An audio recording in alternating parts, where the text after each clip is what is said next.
Who's next coach?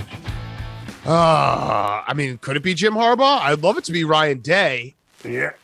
What do you think? Why Day over Harbaugh? Well, the Justin Fields part, I think that I do think there's something to be said about you have a quarterback that you've invested in. You hope he's the future. You got to find a guy who can bring the most out of him. And that might actually be Jim Harbaugh. I don't know. Because I think Jim Harbaugh has gotten a lot of, can I swear on the show? No. Yeah. He's got a lot of shit, and he's a good coach. You know, he's had a couple times where he maybe hasn't met the mark. But let's be honest here. Ohio State's on a different level. Like Alabama's on a different level. Georgia's on a different level. It's the expectations in college football are so out of whack when you have a team that expects to be on that level. And it's like, they're never going to be on that level. It's just the reality of it. It's going to be very hard for Michigan to ever recruit at the like year in, year out level that Georgia, Alabama, Ohio State, Clemson have recruited at. So I think he's a great coach. I do think he burns people out, but you know, if you could get Vic Fangio to come back with him once he gets fired from Denver, that would be pretty good because I think Vic Fangio is the best defensive coordinator in the NFL. So yeah, you lobbed that up there, and then I talked myself into Harbaugh. You just did. You were arguing with yourself early. I was, and then you convinced yourself late. Very nice. Yes. Because Ryan Day didn't even, when you were going through that soliloquy, Ryan Day's name did not even come up. It wasn't like, I want Harbaugh for this reason, but Ryan Day would be great. Why Ryan Day? Because of the Fields thing? Anything other than that? No, nothing. I mean, the Bears, when you're talking about the coach, it doesn't really matter. Because if they don't tear the whole thing down, none of this matters. They got to get rid of Ted Phillips. They got to get someone who's in charge of the whole thing, who has a football background, and go from there. So if they're going to keep Ryan Pace, if they're going to keep Ted Phillips, and they're going to hire a coach, it could be any coach that you could list. You could list, like Bill Belichick, I'm convinced wouldn't succeed if he were put in as Bears head coach, but had those two guys as his bosses. You know, it's funny. I got NFL guys telling me because Chicago, my friends all live there. They're like, oh, man, we want Louis Riddick. I'm like, people when Louis Riddick was in the NFL didn't want Louis Riddick. Yeah. And now all of a sudden he's on TV. We got to bring Louis Riddick in. Like, what? That's weird. That one's weird to me too, because you can, you know, on TV you can play hindsight on everyone's decisions. Dan, let me explain this to you. That would be a Bears move right there, would it not? Yeah. Well, keeping Ryan Pace would be a very Bears move because they're a cheap organization. They're a mom and pop shop, and that would be a very Bears move to keep Ryan Pace. They can't do that. I'm a Bears fan. I'm a Colts fan because I live here and I've learned to really like the guys, and I think Hard Knocks has helped that. But honest to God, as a Bears fan, you're like, Jesus, do something different. Let me ask you this real quick. The Colts, because you know I have to cut off my pinky, the tip of my pinky, if the Colts win the Super Bowl. Am I worried at all? Am I worried at all? Yes. No. Yes. Carson Wentz. Yes, Ronnie Lott. Carson Wentz is not going to win 4 straight road games to win a Super Bowl. It's win the Super Bowl? Win the Super Bowl. They have to win the Super Bowl. I've said I think the Colts are going to the Super Bowl. I got to tell you, man, when they play, they can really play. Like, and when they went to Buffalo and beat the living shit out of the Bills, I thought, and I've been all over the Colts, but the game against Oakland made you safe, I think, because it showed that you can't go 4 straight games. You know what I mean? They had played well for a while, and then I was at that Oakland game, and you ever been to a game where it's going back and forth, but you kind of know who's going to lose the game? Yes. You know what I'm saying? Yes. Yeah. That's exactly how it felt like. Yes, you're absolutely right. Yeah. Yeah, I think you're okay. I don't think you're going to Ronnie Lott it, but I think they're pretty damn good, man. And I don't love anybody in the AFC. Joe Burrow, I'm starting to love 1,000 yards 2 weeks, but I don't love these teams. No, you're right. I don't know. You're right. If they were in the NFC, they'd probably be one and done. I think there's quarterbacks that you can look at. Like, I don't think Carson Wentz can put together 4 straight games. Obviously, Jimmy G, I don't think can do that. I don't think Matt. Do you think Burrow can?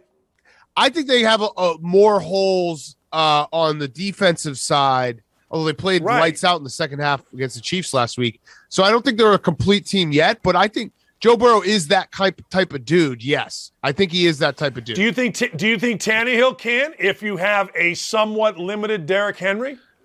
No, I think he will make a mistake that will it's really coming down to this. I don't think these guys are bad quarterbacks, but do you trust them for 4 straight games? I said it on our show on Monday. Matthew Stafford has 3 turnovers against the Ravens in the first half. They end up winning that game. Do you know who you're not going to beat in the play? When you're in the playoffs, a team that you have 3 straight turnovers against in the first half. You don't come back from that in the playoffs. So it's these guys that consistently find a way to have one of those games. You can't survive one of those games. That was always my complaint about Andrew Luck. He beat the Chiefs, and I think that was the day you and I went back and forth on Twitter. But he would do these things. He would throw 3 picks or fumble, and the next thing you know, he's racking up yards and bringing the Colts back. And I don't know. All right, do you believe Mac Jones can? Do you believe Herbert can? Right? Herbert? I mean, who can in the AFC other than Mahomes? Burrow, I'd put out there. I think Josh Allen can. I do. I think he does have the negative plays, but I think he also makes a lot of plays with his feet that are special, where he can make something out of nothing. So they negate it a little bit. And he's shown stretches where he can be like, all right, he's playing at this exceptional level for many games in a row. So yeah, Josh Allen, Joe Burrow, Patrick Mahomes would be my list in the AFC. Lamar Jackson, I don't know. I got to see it for an extended stretch against playoff teams. I agree. I don't think Herbert was really good for a while, but he's been exposed some, no? Yeah, no, he's had, and I don't think their defense is there, so they don't scare me a lot. I actually think, you know what's crazy? Derek Carr might be one of those guys. Derek Carr's playing great football, and he makes big plays. Kat, when you go to a game, you see things different than when you see it on TV? Yes. I'm sitting there. My wife, who's a legendary softball coach, and I are sitting watching. We're at the game this Sunday, and Derek Carr, Derek Carr had control over everything. Like that dude, I thought he was okay, but watching him in person in a last-minute drive, holy shit. Yeah. That dude was composed. He was telling people, hey, no, over here. He controlled the crowd. I'm all in on Derek Carr. Yeah. I don't think they're good enough, but that dude changed my opinion of him in that game being there. He did. Yeah, and he's good. The way he moves in the pocket, it's just, there's that mobility that quarterbacks have. Joe Burrow's kind of the same way. He's not an insane athlete, but he can feel things, and he's got that toughness factor where he'll stay in that extra second to make sure that his guy gets open and take a big hit. It's just something, it's not really tangible in numbers.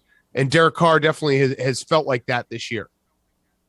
If you were going to bet, you already bet against the Colts. So if you were going to I took the Colts to go to the Super Bowl about 3 or 4 weeks ago at plus 400. It went down to plus 600. Maybe it's back up now. What's your bet on who makes the Super Bowl? So I put $10,000 on the Cowboys on Sunday morning. That was idiotic. Then they lost to the Cardinals, and Michael Gallup got hurt. That was so stupid of me. I don't know. In the NFC, my problem is I truly. Wait, whoa. You live in a different galaxy. Barstool been very, very good to you. Because if you can drop $10,000 in one sentence and then in the next sentence say, I don't know, that's good shit right there. I did know when I placed it. I don't know now. Okay. Yeah. Okay. That's how gambling works.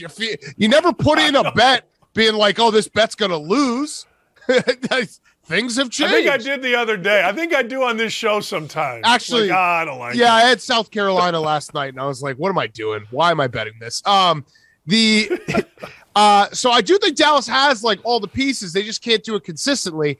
My problem in the NFC is I'm trying to figure out any which way that the Packers can't make the Super Bowl. They're probably going to make the Super Bowl. They're probably the best team. It is what it is.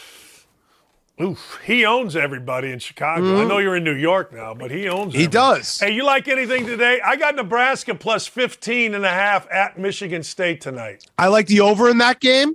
I think What's the over? I think it's 148.5. I think Nebraska plays with a little pace. I also think Michigan State's going to get a lot of offensive rebounds, a lot of second chances. Nebraska's played okay the last couple of games. They went to OT with Ohio State, right?